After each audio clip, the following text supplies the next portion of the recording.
Hi everyone, hope you guys are doing well. Recently एक junior का message आया था कि उनके बी स्कूल में कैंपस प्लेसमेंट स्टार्ट होने वाली है एंड एमबीए प्लेसमेंट्स में ना जनरली बहुत पैनिक का सिचुएशन रहता है। So I thought why not address this topic for all the batches that are going to come कि कैसे आपको प्लेसमेंट के समय नॉट ओनली स्ट्रेस को हैंडल करना चाहिए बट अपनी प्रिपरेशन को भी कैसे मैनेज करना चाहिए। So I am going to share 5 tips in this video, जिसमें सबसे पहला है regarding this whole paranoid situation in every B school. तो होता क्या है, हर बी स्कूल में शॉर्टलिस्टिंग का एक प्रोसेस होता है। जैसे IIM अहमदाबाद में कोई भी कंपनी जब आपको शॉर्टलिस्ट करती है तो आपको एक ईमेल आती है कि यू हैव बीन शॉर्टलिस्टेड। अब जैसे ही किसी भी कंपनी की शॉर्टलिस्ट आनी शुरू होती है, स्टूडेंट्स आपस में डिस्कशन करते हैं कि तुझे शॉर्टलिस्ट आई या नहीं, तुझे कौन सी कंपनी की शॉर्टलिस्ट आई। तो एक बहुत ही पैनिक का सिचुएशन क्रिएट होता है। किसी भी कैंपस में इतनी सारी कंपनी शॉर्टलिस्ट करने आती हैं, तो सोचो एक ही दिन के अंदर एक स्टूडेंट कितनी बार अपना फ़ोन चेक करता होगा कि मुझे ईमेल आ रही है या नहीं। And this happens while you are having classes on campus, so there is no denying कि वो थोड़ा स्ट्रेसफुल सिचुएशन होता है। My only suggestion to you here is कि आप इस बारे में ज़्यादा टेंशन मत लेना, क्योंकि जब आप वापस मुड़ के देखोगे ना, तब ये सीन उतना बुरा दिखाई नहीं देगा। Like when I think of it now, मुझे लग रहा है कि हम कितना पैनिक करते थे बिना बात के, लेकिन वो सिचुएशन ही ऐसी होती है कि उस सिचुएशन में ऐसा फील होता है। I would simply suggest you कि आप CV तो सबमिट कर ही चुके हो, there is nothing else you can do about it. The only thing you can do is to wait and see कि आपको कितनी कंपनीज इन टोटल शॉर्टलिस्ट करती हैं।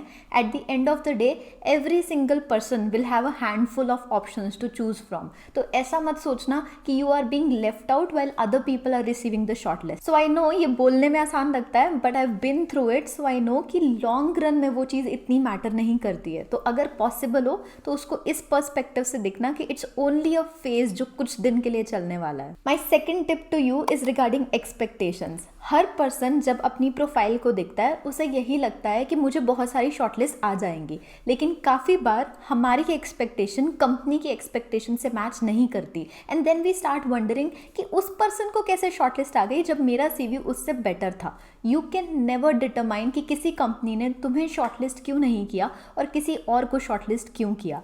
बहुत सारा टाइम हमारी प्लेसमेंट्स में ये सोचने में चला जाता है कि एग्जैक्टली मुझे शॉर्टलिस्ट आई क्यों नहीं। Rather than thinking all this, अपना टाइम इस चीज़ में इन्वेस्ट करो कि आपका बैकअप ऑप्शन क्या होगा। आपकी प्रोफाइल कितनी भी अच्छी क्यों ना हो, अगर आप सिर्फ लिमिटेड कंपनीज में अप्लाई करोगे, it might be a setback अगर उनमें से किसी भी कंपनी की शॉर्टलिस्ट नहीं आती है। इंस्टेड आप अपने ऑप्शंस ओपन रखो एंड वो कंपनीज जिनमें आप जाना नहीं चाहते हो लेकिन मे बी आप इनडिफरेंट हो, उनमें भी अप्लाई ज़रूर करना और उनको अपने बैकअप की तरह रखना। Point number 3 is regarding groups. तो हमारे कैंपस पे एक बात कही जाती थी कि अभी आप जितने मर्जी दोस्त या ग्रुप बना लो, असली ग्रुप आपके प्लेसमेंट के समय बनते हैं, which is so true.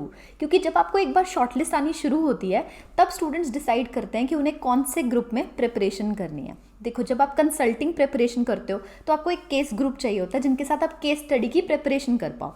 Similarly जब आप मार्केटिंग की प्रिपरेशन करते हो, आपको एक GD के लिए ग्रुप चाहिए होता है जिनके साथ आप प्रैक्टिस करते हो। अब ये ग्रुप्स बनाते समय जिस चीज़ का आपको ध्यान रखना है वो ये कि क्या आपका ग्रुप इक्वली डिवोटेड है उस पर्टिकुलर स्पेशलाइजेशन के लिए जिसमें आप जाना चाहते हो। एग्जाम्पल के लिए हो सकता है आपके पास सिर्फ 2-3 कंसल्टिंग कंपनीज की शॉर्टलिस्ट हो और बहुत सारी मार्केटिंग कंपनीज की शॉर्टलिस्ट हो और आप कंसल्टिंग में ही जाना चाहते हो। तो उस केस में आपके लिए ये बहुत इंपॉर्टेंट हो जाएगा ऐसे ग्रुप को ज्वाइन करना जो कंसल्टिंग के लिए ड्रिवन है, क्योंकि वही ग्रुप है जिसके केस को क्रैक करने के चांसेस बढ़ते हैं। अगर आप किसी पर्टिकुलर स्पेशलाइजेशन के हो, इवन इन दैट केस आपको सिर्फ उस ग्रुप के साथ तैयारी करनी चाहिए जिनके पास सिमिलर काइंड्स ऑफ शॉर्टलिस्ट हैं। It is very counter intuitive, क्योंकि आपको लगेगा वो तो हमारा कंपटीशन है, but they are exactly going to be preparing at the same level जिस लेवल पे आपको तैयारी चाहिए। That is why it is important to form such groups. Point number 4 is regarding preparation material. So बहुत सा प्रिपरेशन मटेरियल फ्लोट अराउंड हो रहा होगा,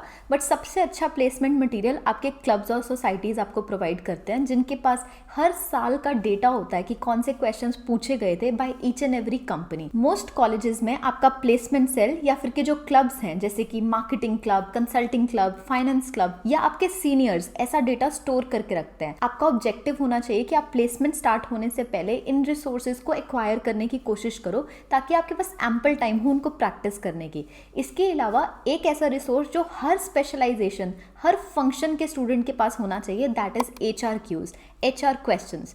ये क्वेश्चंस हर एक इंटरव्यू में पूछे जाते हैं इररिस्पेक्टिव ऑफ योर स्पेशलाइजेशन। मेरे पास एक रिसोर्स ऑलरेडी है जिसमें एक लिस्ट ऑफ HR क्वेश्चंस हैं जिनको आप प्री हैंड प्रिपेयर कर सकते हो। हर एक आंसर के लिए आपके पास एक स्टोरी होना या एक इवेंट आपके दिमाग में होना ज़रूरी है। उनकी लिस्ट मैं डिस्क्रिप्शन में लिंक कर दूंगी, अगर आपको फिर भी कोई डाउट आ रहा है तो आप मेरे को कॉमेंट में पूछ सकते हो। Point number 5 is to shortlist the shortlist. जैसे आपको किसी कंपनी ने शॉर्टलिस्ट किया होगा, आपके पास एक बार सारी लिस्ट अवेलेबल है कि आपको कौन सी शॉर्टलिस्ट हैं, आपको उसमें से 5 कंपनीज को शॉर्टलिस्ट करना चाहिए और उनके सीनियर्स को रीच आउट करके पूछना चाहिए कि उनके इंटरव्यू में एग्जैक्टली क्या पूछा गया था।